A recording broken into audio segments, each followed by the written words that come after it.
I'm Sonya Morton Firth and you're tuned in to the Sonya Morton Firth Show. Today my guest is Mark Coles, bodybuilder, physique coach, educator, entrepreneur, author and podcast host.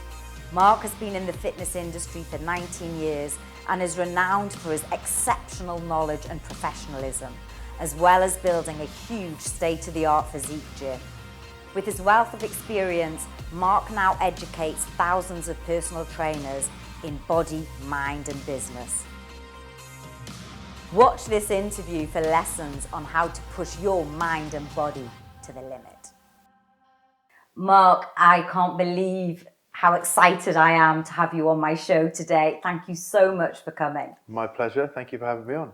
Do you know what? I've thought about this interview for years, ever since I came to your amazing gym in Nottingham all those years ago and attended your seminar.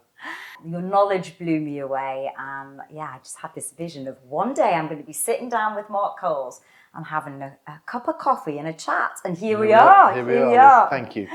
It's great. But what I want to know is, from those early days, what actually got you started into the fitness industry? Because you run an absolutely phenomenal gym. How did you get to that place? Do you know, this being very much about personal growth and personal development, I didn't really know when I was younger how much of a role personal growth and development was going to play.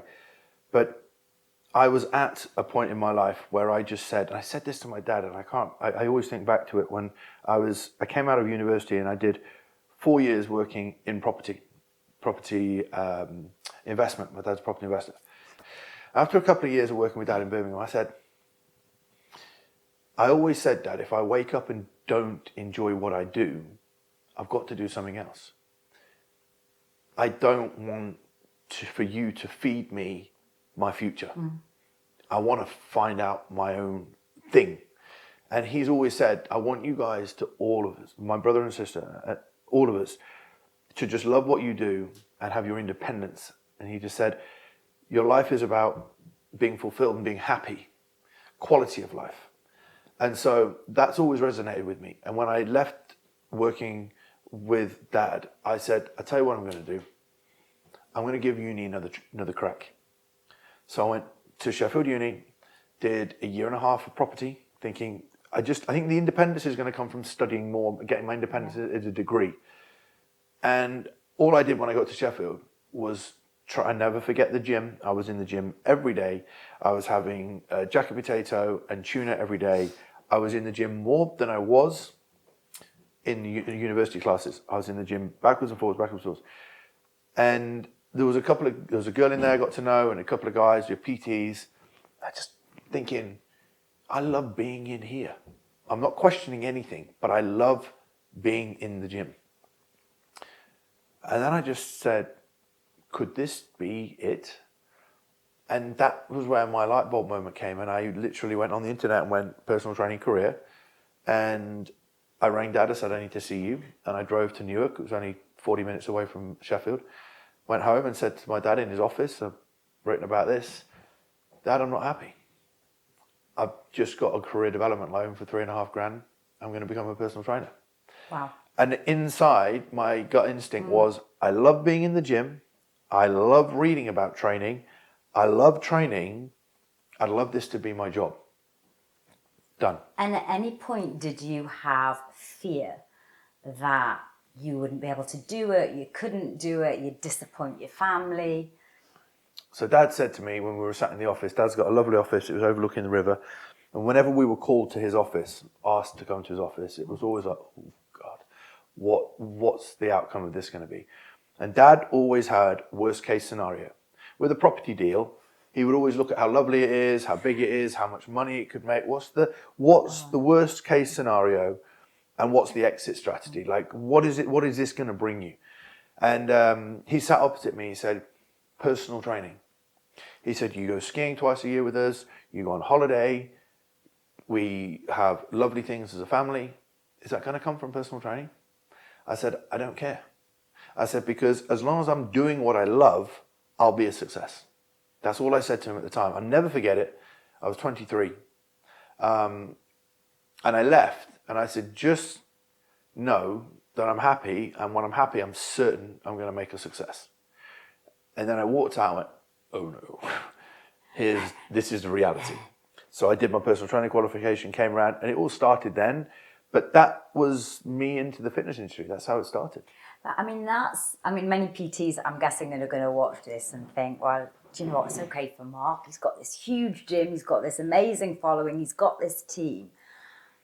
And you started, as you say, just out as a PT. How did you go from literally making that decision to then running M10? So I'm no different to anybody else. That's the point. To my journey, I'm no different. In fact, I'm exactly the same. I did my personal training qualification, came out, and I was studying at Virgin Active in Nottingham, and they were studying above the gym. The Premier Global had a facility there, and they just said to me, right now you've got to go and get a job. So I applied to work at Virgin because I was in the facility. I got to know some of the trainers there and the head trainer there, and they didn't give me a job. And I lived in Newark, which was 25 minutes away from where I was studying. And they were just opening up an LA Fitness there. So I went in and I said, listen, I'd love to be a personal trainer here. And they said, you've got to apply. So I went down to South Kensington, LA Fitness, had HQ gym, did an interview, which was the most horrendous interview of my life. I had to train somebody. I'd never trained anybody. Not one. And they did a training session. And at the end they said, right, well, we'll ring you, we'll let you know. And they gave me the first freelance personal training position ever at that LA Fitness. LA Fitness personal training was just kind of developing. It was only in London. So for me, that's how beginner I was. You know, I had a badge, my name, done. And then I just had to build my personal training business. So, you know, every challenge that every personal trainer thinks that they have, and they might look at me now and think, you didn't have all that. I had everything and more. I didn't have social media. You know, Facebook's been open, 10 years? Exactly. On the internet, probably wasn't not suggesting you're that old. No, well, I've been in the industry 19 years. 19 years, the only marketing I really had was just in the gym talking to people. I wasn't overwhelmed with the whole social media and trying to be somebody I'm not. I just had to be a good personal trainer. And there was very little education around how to learn how to grow a business. You had to learn on the go. And as a journey for me, I had to grow up very, very quickly. You know, no one was going to do it for me. Just like every other personal trainer, just like any young entrepreneur, you're now on your own solo journey to trying to become a success. And at that point, you're on this journey. You're literally starting from scratch. You must have had some pretty challenging moments.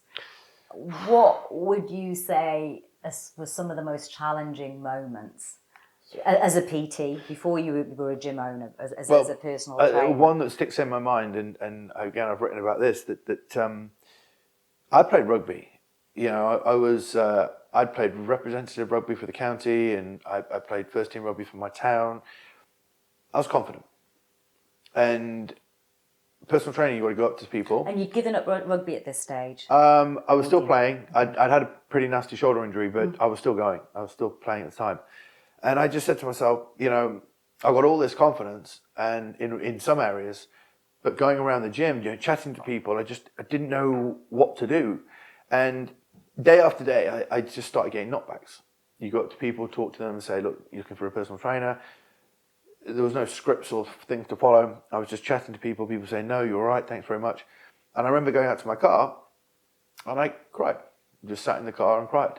And one of my friends who played rugby with me, big guy at the time, big guy, I was a lot smaller. And I was going to say, were you a big guy at the time? No, I was probably, what am I now, 108, and back then I was probably early 80s. So this is before your bodybuilding. Yeah, before bodybuilding and everything. So I wasn't very, very big in retrospect to bodybuilding. But he was a big boy, you know, prop in rugby. Anybody who follows rugby, you know, he was a big boy, you know. And he came and sat in the car with me and he went, you okay? You're crying. Yeah, he said, what's wrong? And I said, mate, this is the hardest thing I've ever done in my life. Everyone just says, no, no, no, no, no. He says, mate, you just got to keep going, going, going. And at that moment, I went, right, you're right.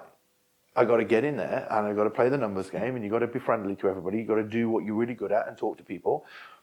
And that's what I did. And I just chatted and chatted and chatted until I became the friendliest likable person in the gym, and there was no sales strategy. It was just make sure everybody likes me. I didn't know a lot. I didn't have a lot of confidence.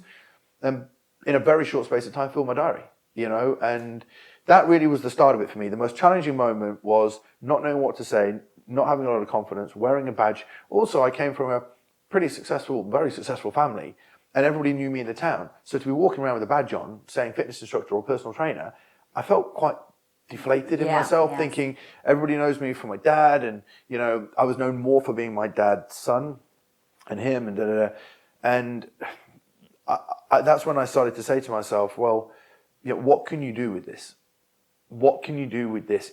I knew at that moment that's my career, but just doing training sessions at the same price, the same gym, I just started to think more, and I don't know where it came from within me, but I hit this moment where I went, I need a plan. I just need a plan. And I think that was a breakthrough moment for me to sit in the coffee shop and say, where do you want to be? Because I know now in life that the minute you tick a box, you become unfulfilled. And if you're not constantly challenging yourself, then you'll become unfulfilled very, very quickly. So when I got to 35 sessions a week, charging £35 an hour, doesn't matter how great my clients were, I didn't have a challenge anymore. I had no challenge. And I went, how do I get to 40 an hour? And they went, we have to go and study and prove to us your knowledge and keep consistent with those amount of sessions for 3 months. Good. 3 months later, I moved to 40 and I had a new badge and I had new knowledge. I traveled and I went, how do you get to 45? So I kept asking these questions. How do I keep pushing? How do I keep pushing? So it all became about setting incremental steps that were all to do with moving forward. And was that the plan that you'd written in the coffee shop, or were you looking at a sort of a bigger vision? Well, the small little visions, when I kept ticking them off, I kind of said to myself, let's have something bigger. So I said, I want to be the best known trainer in my town. I want everyone to know about me. And that became, I've read a lot, I studied a lot over the last 19 years. But when I look at what I know now, I was actually vision planning. I was setting high goals that was inspiring to me every single day. And I was just working through these incremental goals, but not a lot of people kind of know. But at the time, I was battling with still being a rugby player, still partying every weekend, while still trying to grow this business. So I was a trainer. It was a job, but I was giving myself challenges. I knew I wanted to do this job, but I had this challenge of a load of friends. Yeah. Some of them were settling down. I had one great friend that we used to hang around with. I ended up doing drink and drugs and socializing at the weekend, and I realized there's something big missing. I had this challenge of being me, the local lad, and me, the professional trainer. I would say that was probably the hardest battle I ever faced. And because you could have gone down two routes there, Easy. Right?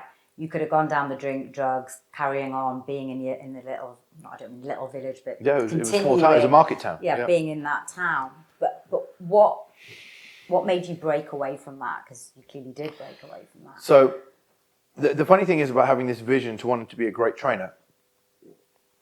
If you keep setting visions, but there's something niggling that you're unfulfilled with, I had to manage that. I had to deal with that because to drive forward in my career, I knew that I had to be happier than I was. So I set these goals, set these visions. Business was kind of moving forward. So I just met a lady called Jane, and she was a client of mine. And I got a phone call, and the phone call kind of was like, I live at home. I've heard about you. Is there any chance that you can come and train me at home? And I thought, well, that's nice. Someone reputation. Yeah. Home visit. Home visit, yeah. So I got in the car and went down the next day to meet her. Beautiful house. Beautiful house. Massive electric gates. And I drove in, and she was very articulate, very professional, very suave. And we sat down, and I said, do you mind, it's a bit of a chat. I said, do you mind if we just do a little strength test? It was my kind of fitness thing at the time. Did a wall squat, and she wasn't very strong. And she had various different challenges, and I was like, well, I've got to train you at the gym. I'd love to train you at home, but she didn't really want to train at the gym. I said, come to the gym. So we started our training at the gym, and built this amazing relationship with her, and she had done a lot of personal growth and development. And I started to talk to her about my challenge. Partying at the weekend, personal training, partying at the weekend. I want to be someone. I want to make something of myself. And she said, you know, you can have anything in life that you want. Anything in life that you want. And I said, rubbish. I said, I know certain things are happening, but I had this very fixed, like, I am who I am. Can't change me. I am who I am. So as much as I had this vision to be a personal trainer, I was happy doing that. I had a very strong emotion around, I am who I am, and I can't do X, Y, Z. Did you know who you really were at that moment? No, I was. I found out that I wanted to be a personal trainer, and that was good. But in me, there was like Jekyll and Hyde, and she would see this, and I used to get really angry with her. And she used to talk nearly every training session, 3 times a week, about personal growth and development, And then she just came up to me one day. She said, "You need to read this," and she gave me the secret. And she said, "I've never ever." She said, I never ask anyone to buy this, I give it. Because when the time's right. She said, but you have a gift as a personal trainer because you're helping me. I went above and beyond. She had hormonal problems. I studied hormones. I went away and studied a course in Spain about hormones and fat loss. I was going above and beyond. She said, but you have a gift. But there was just a Jekyll and Hyde moment for me every time where I'd go home and be angry with myself, frustrated that I didn't really want to drink at the weekend. I was locked in doing social recreational drugs. And it was just such a mess. And then I read The Secret and I started to realize there's some similarities with certain things in my life, but similarities in other areas that weren't there. So we started talking and I started to just relax a little bit with my views around possibilities. And then she said, you need to go away. I would suggest you go and do not the breakthrough experience, it was the Landmark Forum, which is a 3 or 4 day, how to live a fulfilling life. I haven't done it. I've heard about Landmark. Yeah. So I did Landmark. And I went away and I did this course and I came back and that was life-changing. Wow. Because it challenged so many thoughts and beliefs. And I stood up and I went there for the only reason that I kept meeting the same type of girl. And they always seemed to be, the situation always seemed to be trouble.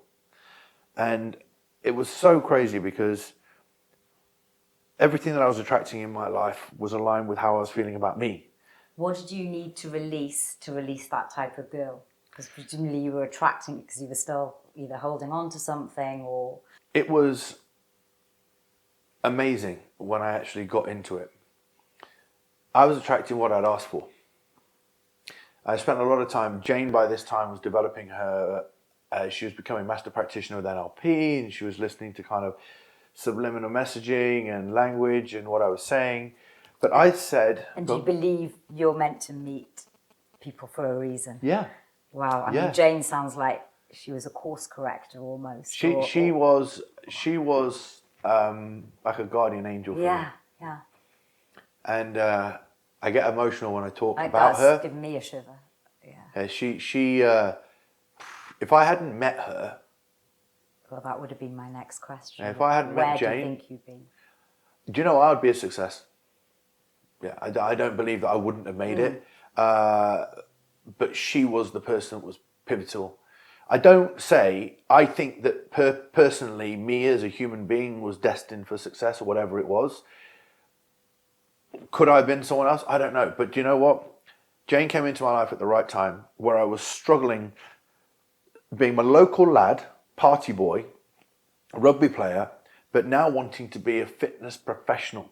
And that switch from being party boy, club goer, local lad, to fitness professional, wanting to be a business owner was the hardest breakaway I've ever done in my life. But coming back from that course, sitting down with Jane, and she said, you know what you ask for, you get. And I said, what do you mean? She went, you said you want to build your business and you want to focus on your knowledge. So you're basically getting the right type of people that don't want to settle down right now, purposely because you don't want to settle down. And I went, yeah, but you want a bit of companionship along the way, right? And I went, yeah. She goes, good, that's what you're getting. And I went, okay. And then I started to realize that this was quite a few years later, but essentially, I never met someone that I was ever going to settle down with. And the challenge I had to deal with from a personal development perspective was, that's okay. I'm being Because very you weren't clear. ready. It wasn't on your path right now. No. You had other things No, destined I had other for things. you. But this was quite a few years later. I spoke to Jane, and I'll just switch briefly to when I met my wife, purely because my wife and I have been together 4 years now, married 2 years in a few weeks. Sorry, if you don't mind, just for the audience, how old were you when you met your wife? Because this 38. 38. So some would say that's quite. I mean, I'm actually much older, but some would say, well, you waited quite a long time to meet your future thing. Didn't wait too long. Came at the right time. I had too much else I needed to do. Yeah. This is the right time. Yeah. I'm around for a long time. So my wife and I met, and I met my wife. We went for a meal. We went to St. Christopher's Place in Marylebone, and we had some food. And I came away from meeting her, and I always used to look for an exit plan. Jane always used to say to me, whenever you meet someone, by the way, you'll always have an exit plan. They'll either have children, they'll either not be right in one area, but there'll always be a reason that you can hang on to end it. And I went, okay. But every time I met somebody, I'd ring Jane and went, I know what the exit plan is right away. She's got 2 kids and she lives too far away. She went, good. As long as you know that, that's cool. Then I met Marsha. And after our first date, I rang Jane and I went, there's no exit plan. And she went, good. Get in the car and come and see me. So I drove up to see her and I said, Jane, I've had something here for many years.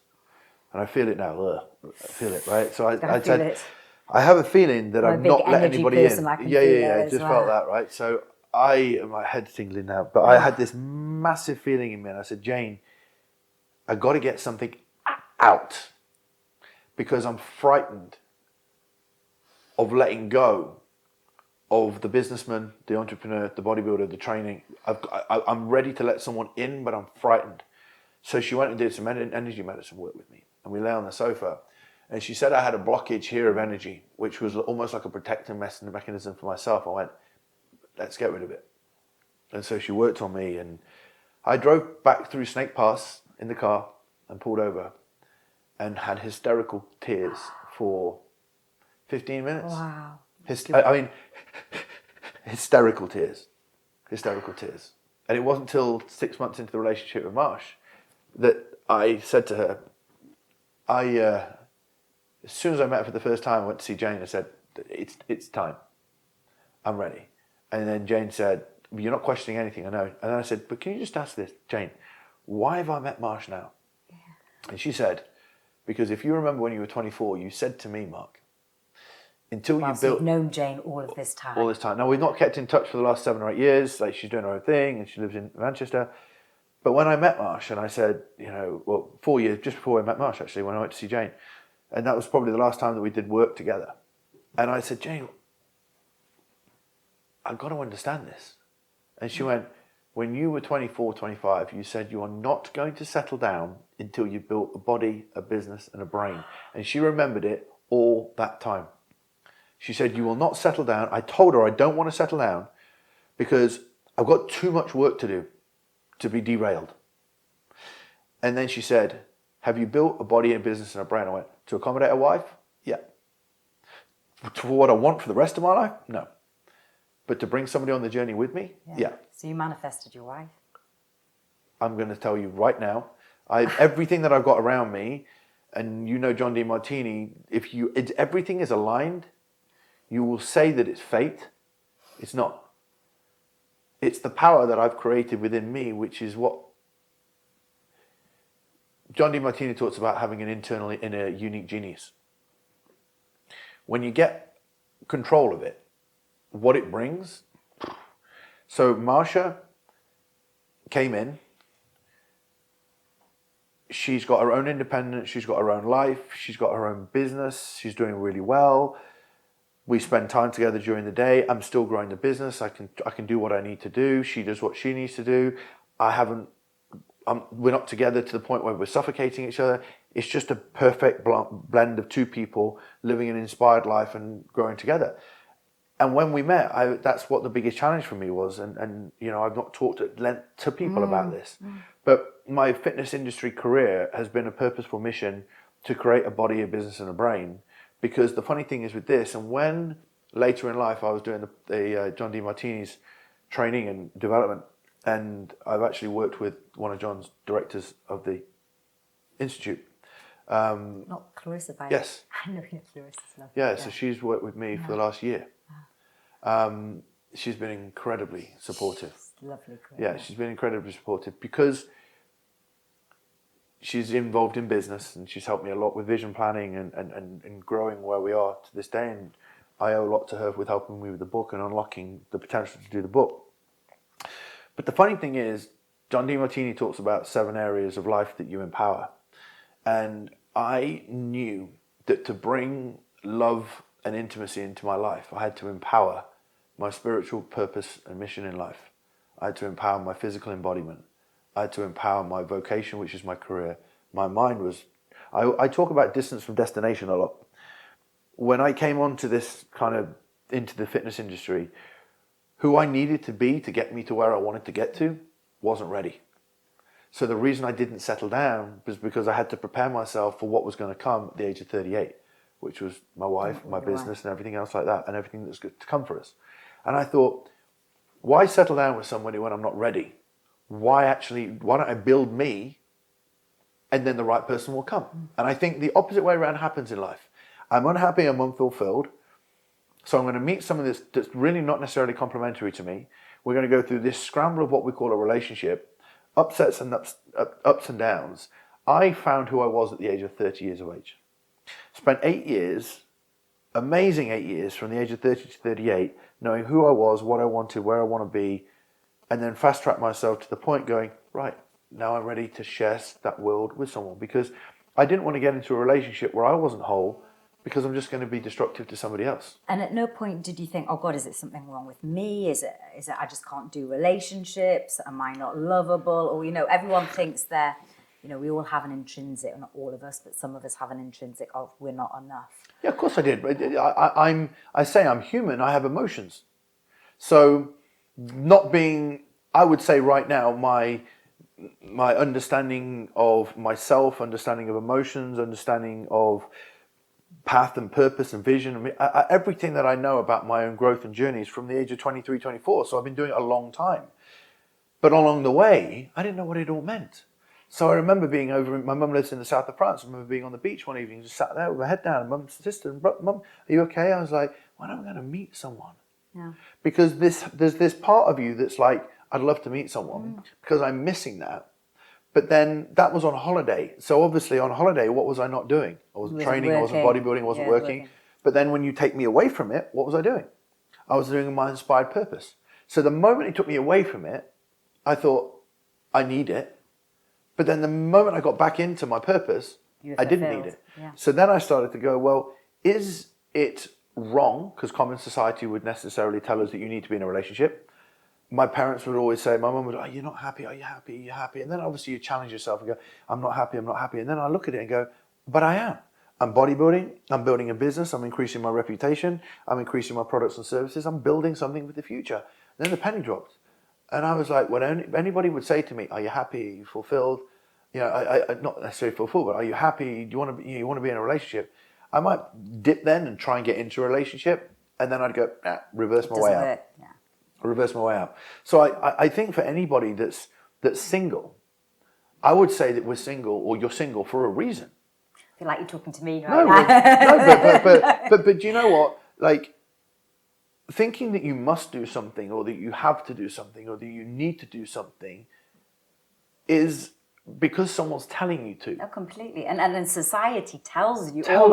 Especially as a woman my age, why haven't I got kids? Why haven't I got a family? Why aren't I married? It's like, well, I love my career. I love my job. I love my vocation. I love my friends. I love connections. I love meeting interesting people like you. It's not to say I haven't had relationships, but it just hasn't. I completely. But I got to 38. I got to 38. From being a young age to 38, having different relationships, of course, and friends and one thing and another. But it wasn't the fact that I got to the point where I was not unhappy that I wasn't meeting the right person. I was more fulfilled doing the thing that I was inspired to. And I know if I stayed on that path, the minute I took away from that path, I knew I would be unfulfilled. So I just said, everything that I deserve and everything that I want will come at the right time. It's just not ready. So I just kept doing the things that I loved.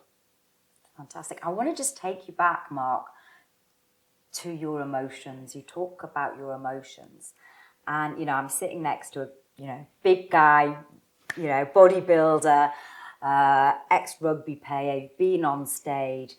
If anyone were to say emotions, they probably wouldn't see you and emotions together. Mm-hmm. What place do you think emotions has played in your life for the benefit of your life and maybe the downside of your life? So in terms of emotions, this is really interesting because when we think of emotions, I think the first thing we think is sadness. Yeah. The word emotion, I think a lot of people associate with sadness, but emotions can be happiness. Emotions can be excitement. They can be overwhelmed.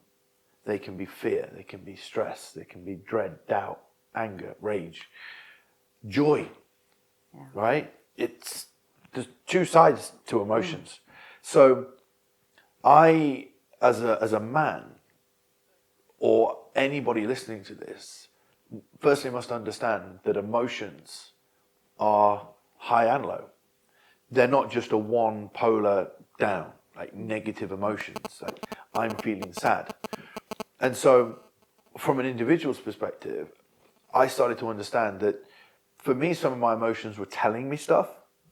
You know, one of the most important emotions for me was feeling not good enough, feeling self-doubt, feeling overwhelmed. And I didn't really know they were called emotions. They were just like feelings. Let's call them perceptions, right? So then, as we both know, perceptions are almost everything because they were all down to how I was seeing things, feeling things. And if I learned to see things a different way, would they be of value to me in a different way? You gave it a different meaning.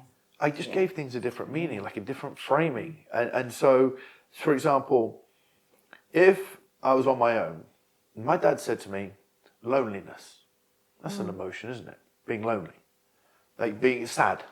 I guess there's a state of being alone. Alone, a state of being alone. You know, the emotion could be sad. Sad, yeah. Right, yeah. So my dad was like, you're alone. Are you okay? Are you happy? Are you sad? I went, I'm really happy because if you actually look at the emotion, let's say I was feeling sad, I'd say to myself, why am I feeling sad? Because I really would love to be somebody. But what am I learning from being alone right now? And I went, that I have time to learn.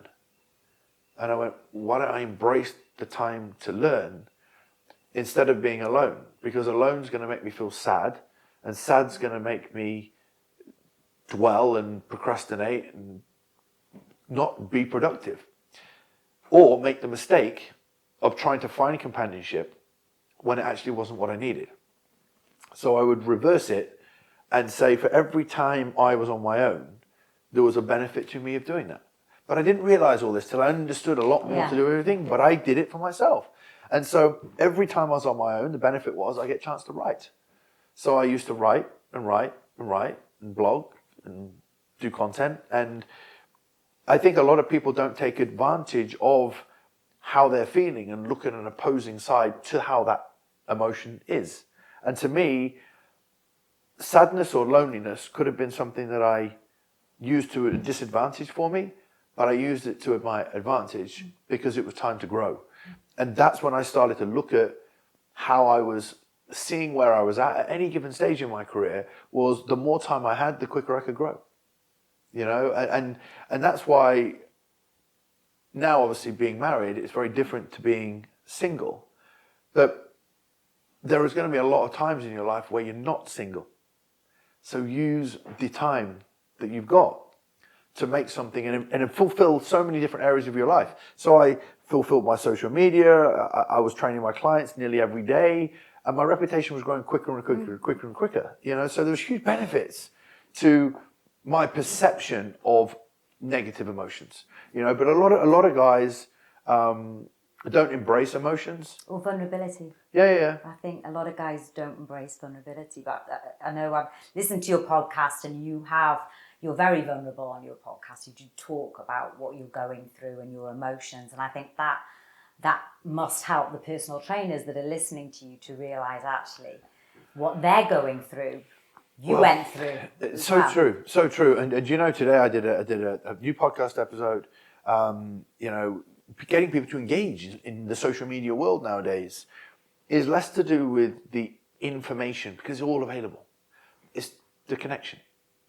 If you can build a connection with somebody and feel the emotion that they have got or relatability that they have to you, we want to learn from people that have been where we are or share experiences like we've been through.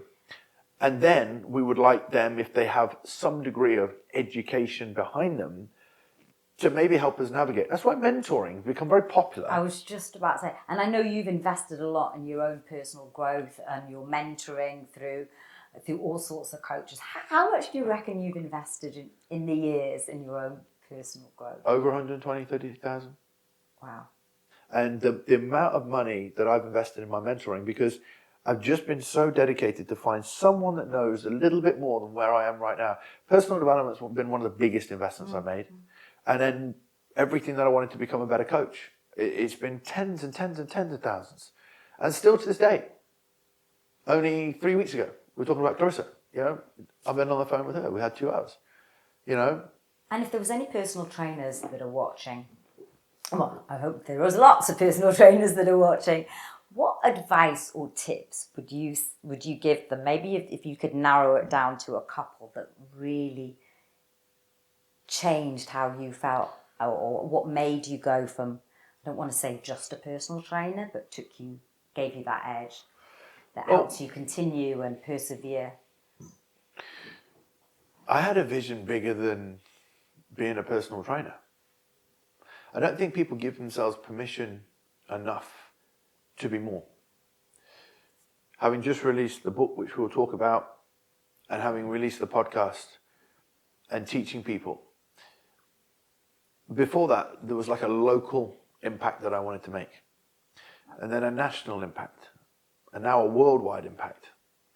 And it was all about being more, doing more. Can I be more? Can I do more? Can I learn more? And for every single coach that I ever come in touch with, I say to them, are you undervaluing yourself? And are you living your best life and giving yourself the best opportunity to be more? Yeah, I'm doing all right right now. I'm doing all right. I say, all right is done. Enough is done. We all need challenge. Every single day of our lives, I believe that we need challenge. We need something to work towards. But do I really need a big vision? I said, do you really want to do the same every day? I said to personal trainers so often, being a personal trainer is actually boring. And they look at me and they go, what? I said, it's boring. That's quite something, being a personal trainer. It's boring. Because if you train the same people every day, 6 hours a day, the clients don't make much progress. You see the same people every single week. It's like being an accountant or a corporate or a lawyer, doing the same thing every day without any challenge, without any growth, without any extra income, without going on holidays, without doing more, without being more. Every job that anyone does on the whole planet is boring unless there's new challenge. So I always say to personal trainers, your life is boring because there's no challenge to it. So my advice to every trainer is, it doesn't matter whether or not what you're doing right now. You need a challenge. You need something bigger and bolder and brighter and better. And that's what I just kept saying to myself. I charge £35 an hour. How do you find out how to train 40? Now here's the funny thing is, money to me as a trainer, when I got to 85, 90, 100 an hour, that wasn't about money in the bank. That was about worth. Yeah, yes, your value. And when I valued me more, guess what happened? My content got better. My standards got better. My body got better. My social impact got better. My vision got bigger. I valued myself more. I attracted, I remember Ben Pekulski, great friend of mine, wrote the foreword for my book, great friend of mine, and I wanted to meet him. And I said, that guy's never going to want to meet me. And was this just before, because we've got to talk about your bodybuilding. This was literally when you decided that you wanted to enter a competition, or? Yeah, well, I've owned M10 Nottingham Gym now for 8 years, and prior to that I had another one for 4.5 years. 5 years. And toward the back end of the first one, which was a 1,500 square foot studio, I said, I'm going to give it a bash. I've always wanted to take my body to the next level, not just train. What really made you want to do it? Was there something, was there a void that you were trying to fill? Yeah, so when I was younger, I was bullied.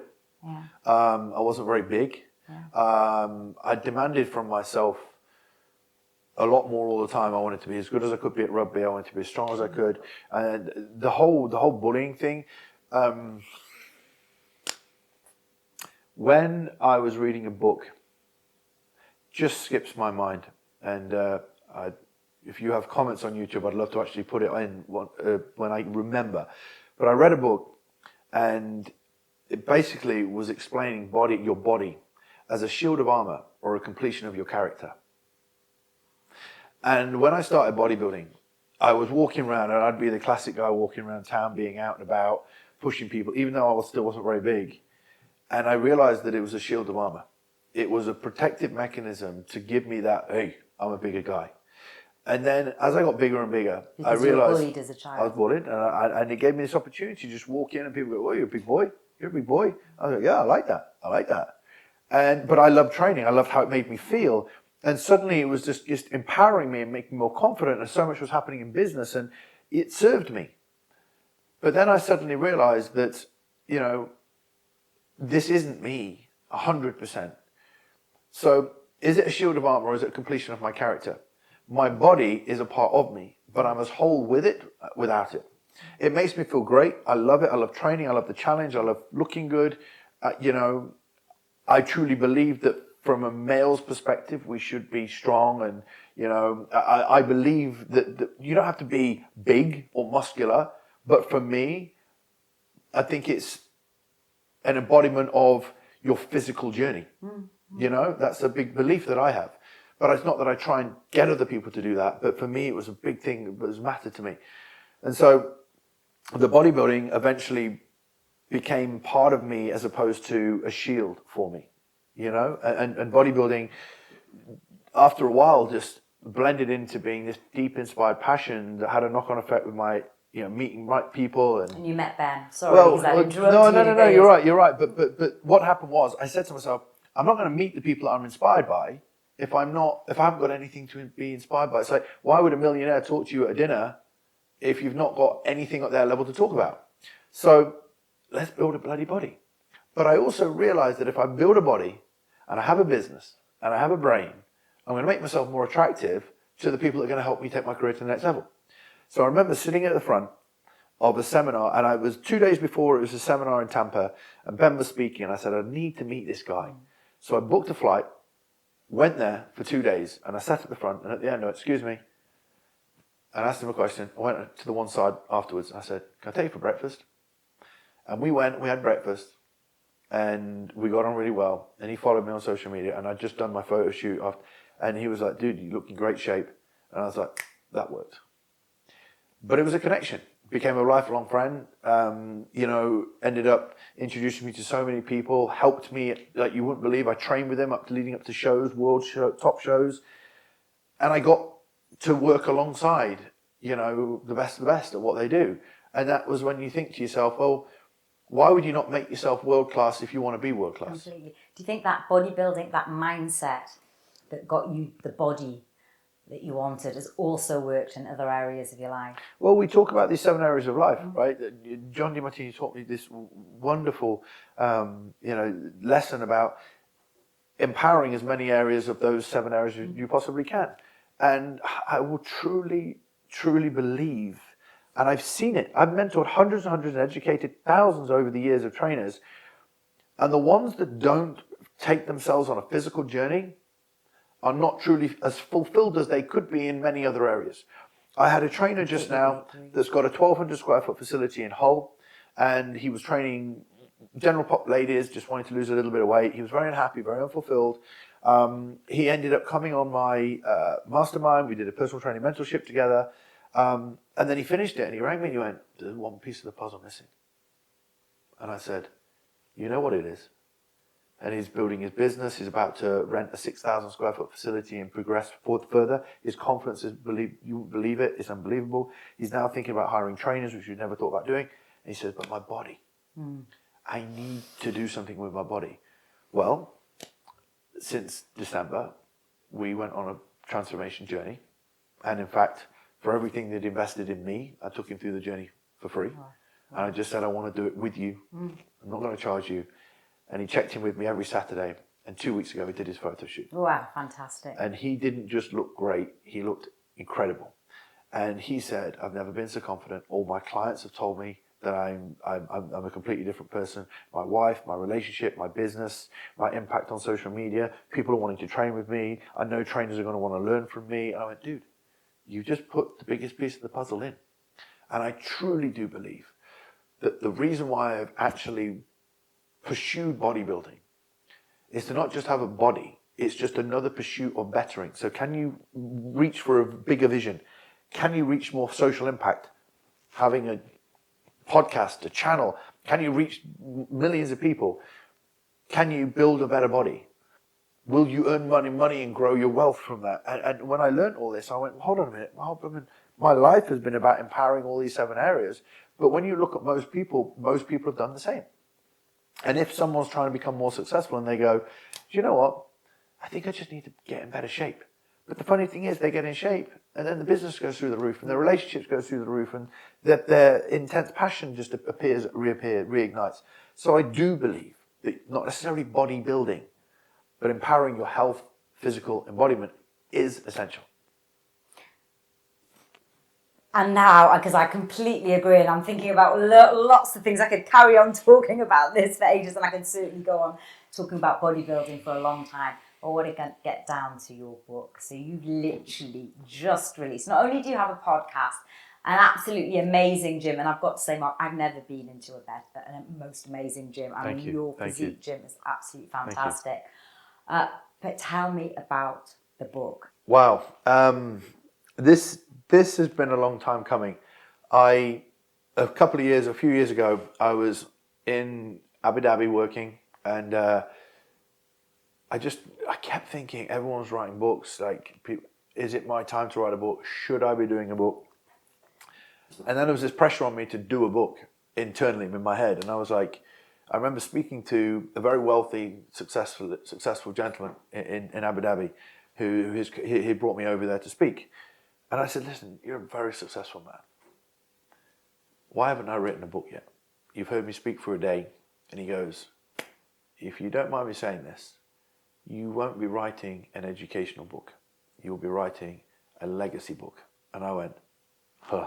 Wow. Now this guy didn't really know me, but he had picked up on something. And I got on the flight on the way back and I went, gotcha. There's a few pieces of the puzzle that aren't done yet. Now I'm not done. Far from it.